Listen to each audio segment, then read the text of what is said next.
Does he, a little to the left, have any idea of who he's dealing with? How could he do this to me? Why, I practically raised him. Yeah, you think he would have turned out better. Welcome to MsMojo. For this list, we'll be looking at the most notable influences, motives, and more surrounding antagonistic characters in the studio's films that the grown-ups in the room are more likely to pick up on. Cutting your hand off was only a childish prank, you might say. Aye, but throwing it to that crocodile, that cursed beast, like the taste of me so well, he's followed me ever since. Number 10. Prince John's real-life influence, Robin Hood. The character of Robin Hood has long since become a symbol of rebellion and hope in popular media. Are robbing the rich to feed the poor. Rob? That's a naughty word. We never rob. We just sort of borrow a bit from those who can afford it. Although this green-clad bandit is more of an alias for outlaws rather than a real historical figure, his long-standing nemesis, Prince John, has a real-life basis. John was the King of England for 17 years, and has historically often been dubbed a bad ruler. This crown gives me a feeling of power! Power! Forgive me a cruel chuckle. Power. Throughout his reign, he lost a great deal of land to France, was excommunicated from the church, and implemented many contentious financial measures. These actions, in combination with a reportedly vicious personality, cultivated the villainous representation we are familiar with today. Disney may have emphasized or exaggerated some of these aspects, but adults watching will still pick up on the reference. For that good-for-nothing John, incredible as he is inept, whenever the history books are kept, they'll call him the phony King of England. Number 9. Scar's historical counterpart, the Lion King. Long live the king.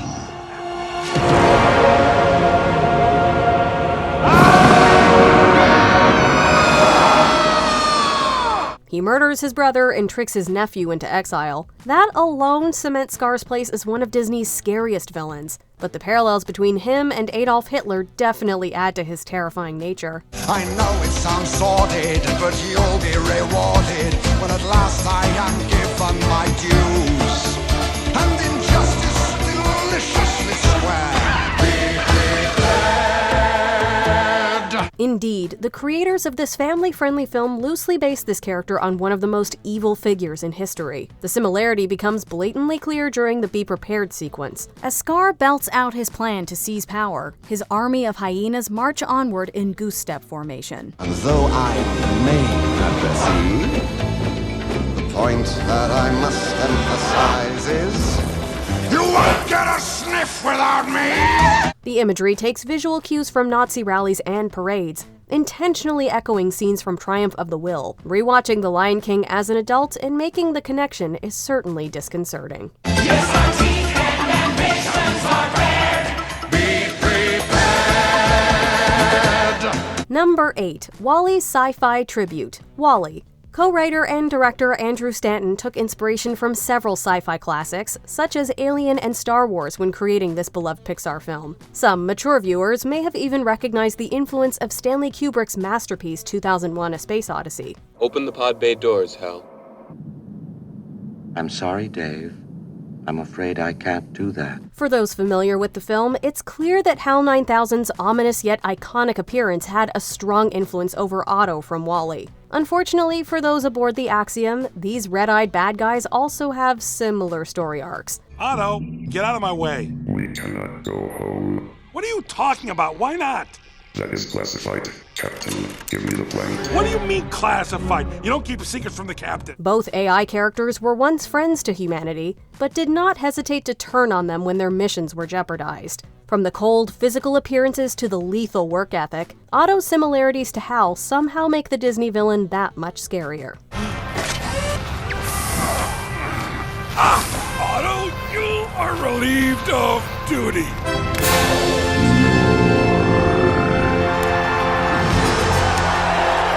Number 7. Shere Khan's Valid Fears, The Jungle Book. For an anthropomorphic tiger, this antagonist's motives are surprisingly sympathetic when you think about it. Why would he want to do that? He hates man. And Shere Khan is not going to allow you to grow up to become a man? Just another hunter with a gun? Shere Khan is the prideful, self-proclaimed Lord of the Jungle, and a powerful force to be reckoned with. Despite his intimidating demeanor, he really just fears one thing: mankind's destructive capabilities. Be sure to pick up the man cub's trail. Shere Khan, nonsense, old boy. Shere Khan is within miles of here. And we can't blame him. Considering man's use of firearms and fire itself, we can't begin to imagine the amount of deforestation or hunting that Shere Khan has witnessed. Now, kids and adults alike probably realize that it's somewhat irrational for him to target Mowgli for fear of what he may become. Let go! Baloo needs help!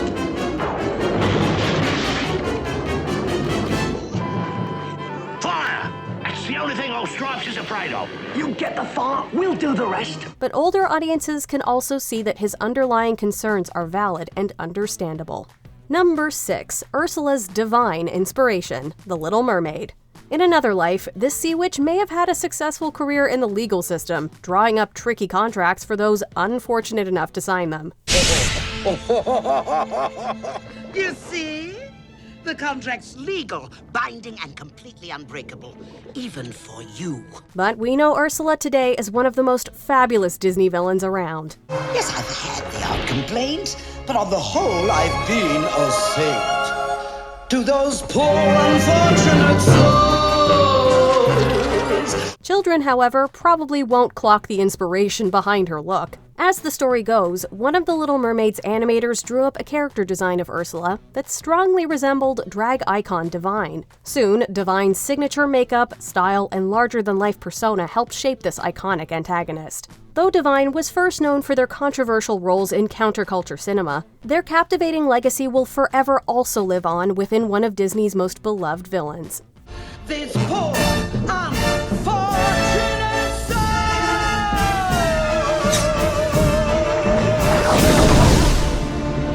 Number 5. The Tragic Irony of Robert Callahan, Big Hero 6. Big Hero 6 is unique in its approach because it gives the antagonist and protagonist of its story near identical motivations.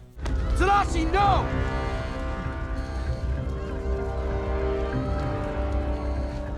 Callahan's in there. Someone has to help. When Hiro Hamada realizes the fire that led to the loss of his older brother may not have been accidental, he seeks justice. It's later revealed that the man responsible, Robert Callahan, was on his own path of vengeance after his daughter disappeared during a colleague's experiment. Although Callahan may have gone a little off the deep end, anyone old enough to have known grief can sympathize with his motives just as we did with Hero's. That guy in the mask stole my microbots and then set the fire to cover his tracks. He's responsible for Tadashi. We gotta catch that guy. That perspective also allows older viewers to see the tragic irony in Callahan becoming the very thing he sought to avenge, while afflicting a similar fate onto another. He went in there to save you! That was his mistake!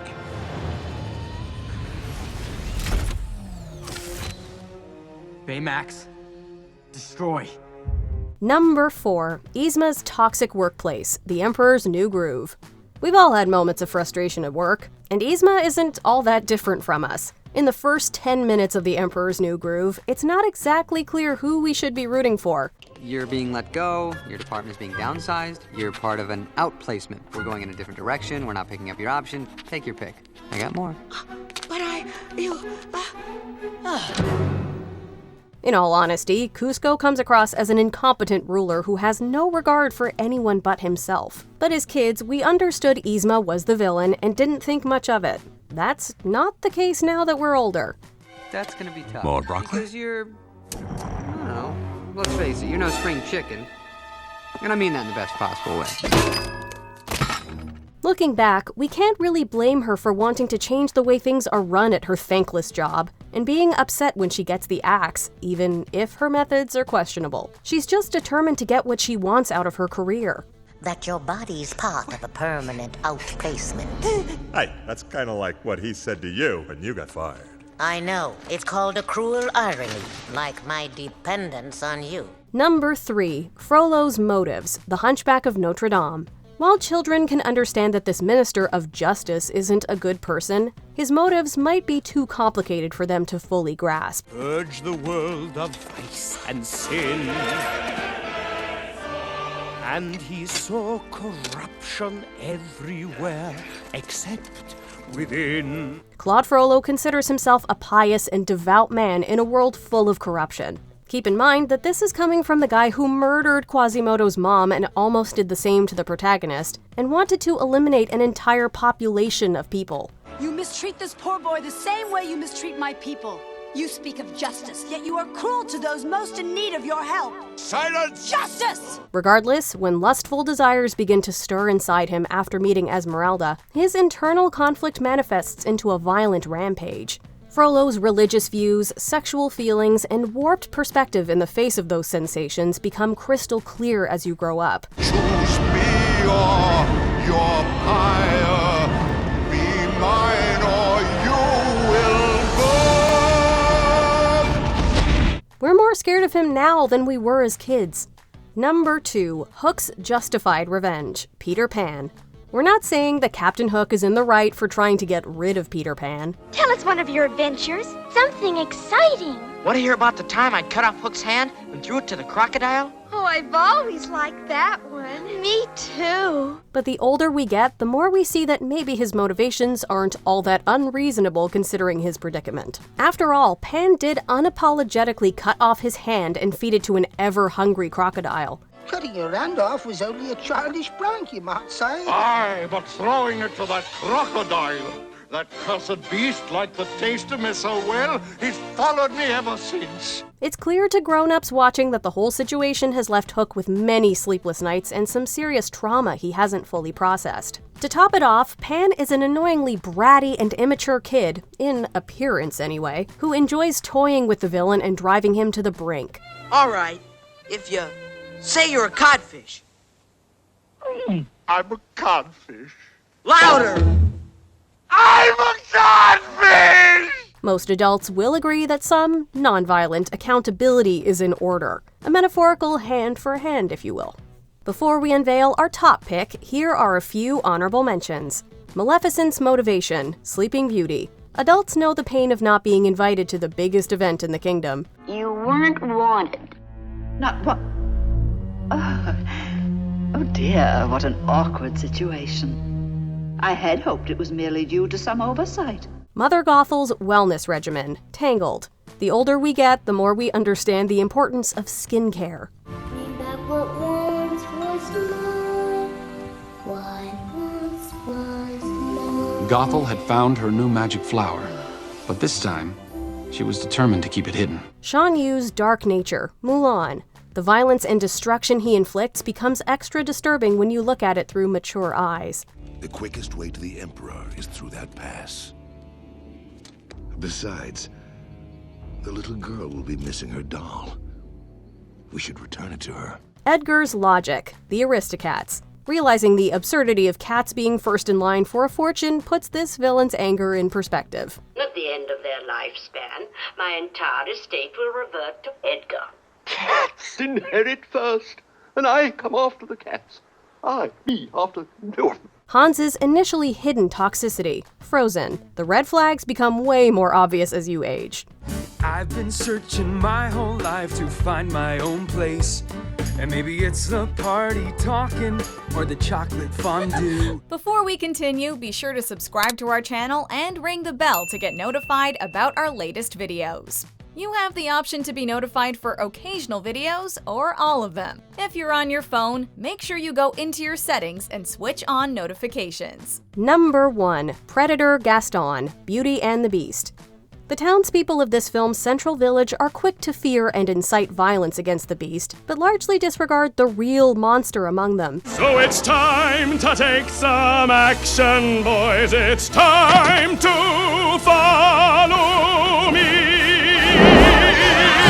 Gaston is the obvious villain of Beauty and the Beast, whose behavior towards women is shocking to see as an adult viewer. This narcissistic hunter has set his sights on marrying Belle, but he's only really interested in her looks. It's not right for a woman to read. Soon she starts getting ideas and thinking. Gaston, you are positively primeval. Despite her consistent rejections and clear discomfort, he attempts to strong-arm her into a relationship. His actions and mindset are disturbing, as his conduct basically constitutes stalking and harassment. Here, Disney created an antagonist whose truly evil nature is not lost on mature audiences, who know that little is scarier than someone who doesn't understand that no means no. If you marry me. What? One little word, Belle, that's all it takes. Never. Have it your way. Do you agree with our picks? Check out this other recent clip from MsMojo. And be sure to subscribe and ring the bell to be notified about our latest videos.